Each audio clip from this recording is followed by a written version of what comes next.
Welcome to Flint and Steel University. I'm Christian Noble. Today we're going to talk about the flint and steel method of fire making, of which there are more than one technique, so we'll cover the ones that I know. And this should not be confused with using a fire steel. Fire steel, also known as a metal match, a ferrocerium rod, mish metal, is really a modern method of making fire via a very hot spark. And when I say modern, it was discovered in 1903. It is what is, quote, flint in our modern lighters today.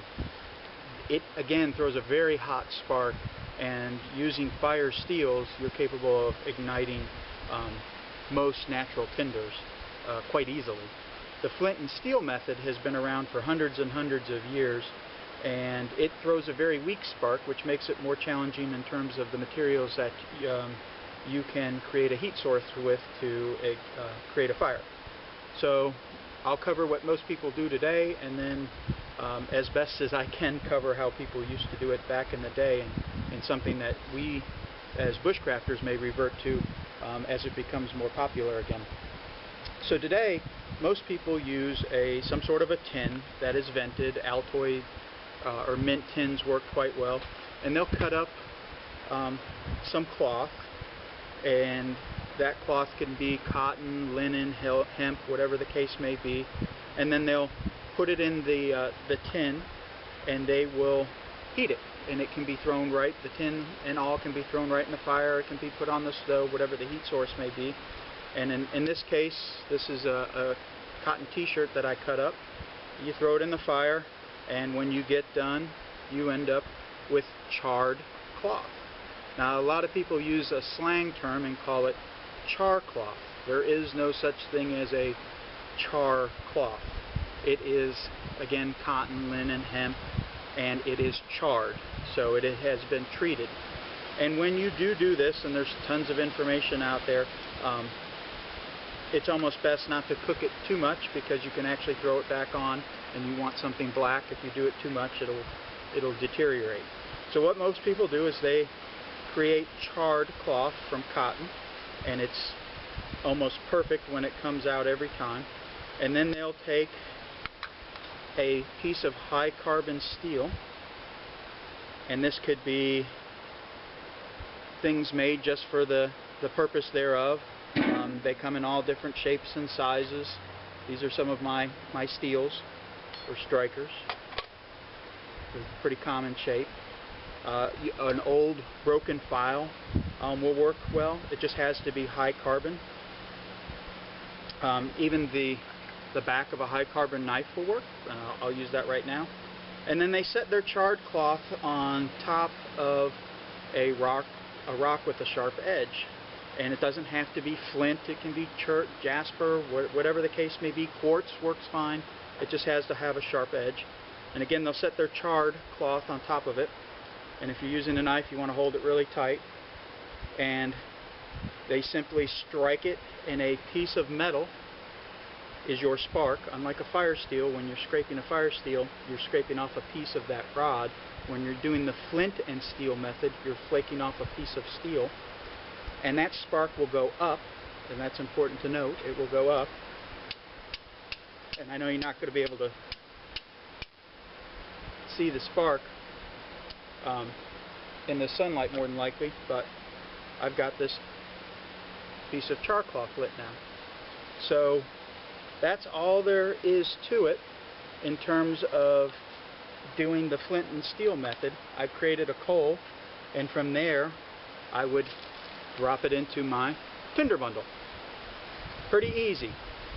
Big question is, how long has this particular method been around, in that you create char cloth in this method?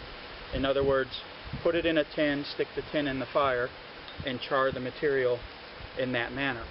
Because back in the day, hundreds of years ago, 100+ years ago, they would use their old rags or whatever cloth they had around in the home, and then they would stick that in the fire, and then they would snuff it out in a tinder box. And the tinder box would actually be airtight. to get rid of all the oxygen, versus what we use today when we most people char cloth or make charred cloth. The tins are vented. So again, they didn't stick their tinderbox in the fire, they snuffed out their charred material. It's interesting that you can go back, and Webster's first dictionary was in 1828, and it defined tinder as something inflammable used for kindling fire from a spark, such as scorched linen. Well, like I said, there's some debate with those in particular that do rendezvous as to how long this particular method of making charred cloth that I just showed you has been around. In fact, there is great debate whether mountain men at all use cloth. I mean, you got to think about it. You're in the wilderness. Cloth is a precious resource. If you look back at some of the documentation, and I've got to give a shout out and great kudos to Mr. Steve Watts, from which I learned much of what I'm sharing with you today, as well as a lot of other things from his book Practicing Primitive. But I recently met with Steve, and he showed and taught this method. Flint and Steel University is his name. But he's got a great article in the September-October 2011 edition of the Backwoodsman on frontier camping. And one portion of it is on frontier fire. And if you look back at some of the terminology back in the day, fungi, punkwood, touchwood, spunkwood, using pith were the things that people in the wilderness, when they were frontier camping, would use to start fires. You look prior to 1830, you just don't see any mention of charred cloth in the wilderness. If it's out there, I'm sure I'd like to hear about it as well as Steve, so let me know and I'll pass that information along. So for the most part, they were using natural materials, and they were doing it in a way where they would char the material and then again put it into a tinder box and snuff it out. Now, speaking of tinder boxes, you know, this was a very common tinder box for back in the day. This is what we call a tinder bundle today. You could put this tinder bundle in your tinder box? I think not. So it's funny how vocabulary has changed, in that what we call tinder today, they called kindling. What they called tinder was this punkwood, spunkwood, touchwood, the fungi. So tinder, not saying we call this kindling now, but it's just important to note that we have different terms for it.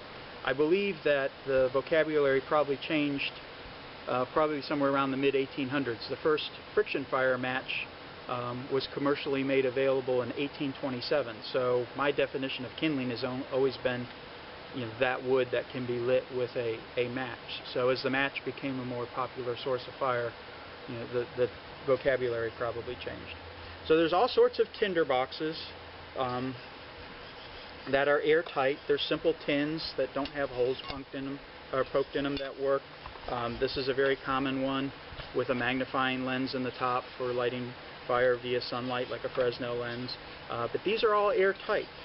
And what it looks like they did back in the day is they would take their punkwood, and they would, and we'll make some in just a second, they would put it in the flames just like you would a rag back in the day, and then they would put it into their tinderbox, and then they would snuff it out. So now you have charred punkwood, and we'll talk about punkwood in just a second. But the way that you light this, and it's advantageous to have as much punkwood as you can in your tinderbox, is a little bit different.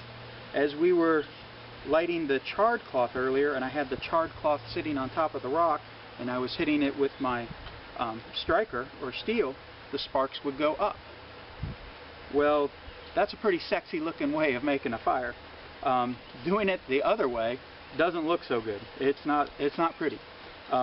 In fact, we'll call it the doofus method, because like I said, it doesn't look pretty, but it works. So you want as big a target area as you can, so having more punkwood in your tinderbox or whatever the case may be that you've charred, the better. But now I've got to make the spark go down if I'm going to do it this way. So now instead of hitting my steel this way, I'm going to hold my steel and my rock becomes the striker. And I'm going to try to throw the spark down and hit my charred punkwood. So hopefully this will work. I doubt you'll be able to see the spark in the sun. In fact, I'm going to probably have a hard time.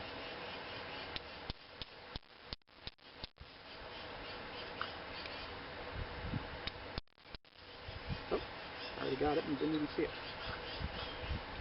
Okay. So now I've got a piece of punkwood here that is smoldering. Now I can get my other charred punkwood to smolder as well. In fact, I hit a piece of charred cloth and lit that. So now what they would do, usually grass or whatever tinder they have, they would put it on top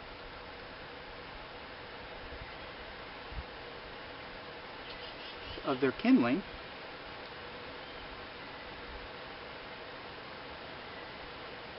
and hence fire. So I'm going to close my tinder, well, let me even show you what it looks like. So all that's going now. So I'm going to smother this out. Obviously that gets hot. Let me throw a little bit of wood on here. Keep my flames going. We're going to make some more charred punkwood.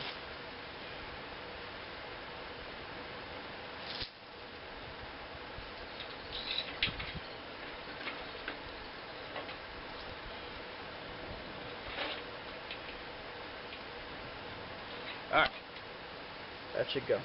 So punkwood is just decomposing wood at a certain stage.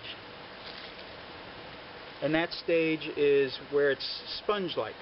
So as you get a piece of rotten wood, you're either going to find stuff that hasn't decomposed enough that's going to be very hard, and you'll feel it as being very hard, or you'll pick a piece of rotten wood that is so far decomposed that it would crumble in your hand. You want to look for the stuff that is spongy.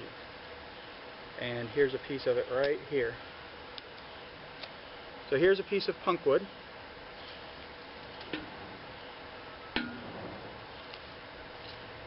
And what you're going to want to do, and let me make get an airtight tinderbox ready, is you're simply going to want to put your punkwood in the flames.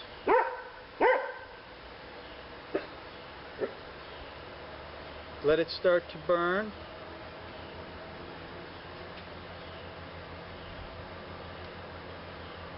So here's my punkwood burning. And you can make a bunch of this at one time if you want.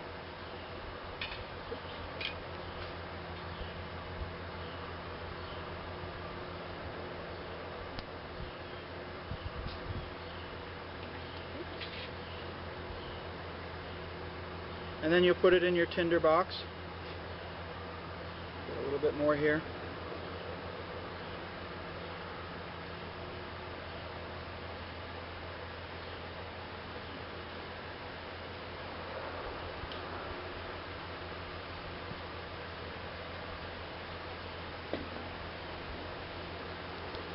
And then you simply snuff it out. Now you've got charred punkwood, touchwood, spunkwood, whatever you want to call it. Now if you don't have a airtight tinderbox, it's a little more difficult, but it can be done. You can snuff it out in the white ash of your fire. If your soil is loose enough, you can bury it in the soil and snuff it out that way. But after it's snuffed out, you are good to go. And this is still pretty hot. Again and again and again, using the flint and steel method. So that's it. Hope you appreciate this method. I didn't know about it. It works obviously very well. All you need is a small airtight tinderbox and the ability to identify punkwood, which is probably one of the most readily available things out there. And you've got a way of making fire over and over and over again, as long as you've got a steel with you as well. So that's it. for Flint and Steel University. Again, if you got any feedback or any documentation pre-1830 on the use of charred cloth by mountain men, would like to hear about it. And thanks again to Steve Watts for the lessons. Take care.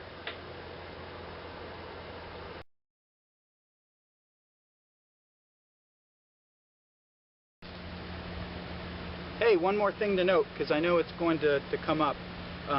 Yes, you can absolutely put your charred punkwood on top of your rock and hold it and make your sparks go up. Problem with this method, and it works especially with small pieces of charred punkwood, but it's very fragile, so this charred material is going to crumble. So you can obviously switch it around and hit it this way like I demonstrated. What do you do with a knife? And I asked that question myself, to which David Westcott had a good answer. I initially thought, well, you just hold it very tight this way, which can be done, but quite difficult. The other alternative would be simply sticking your knife into a piece of wood and putting the charred material, either put your knife through it if it's not going to crumble or it can hold on, or next to it, and then hit your rock that way when you hold it down. Not easy. In fact, I used to use a knife all the time for flint and steel. I had to break out some of my steel strikers, and I'm starting to carry these now with a tinderbox like this. So anyway, thought I'd head off a question. Thanks again. Take care.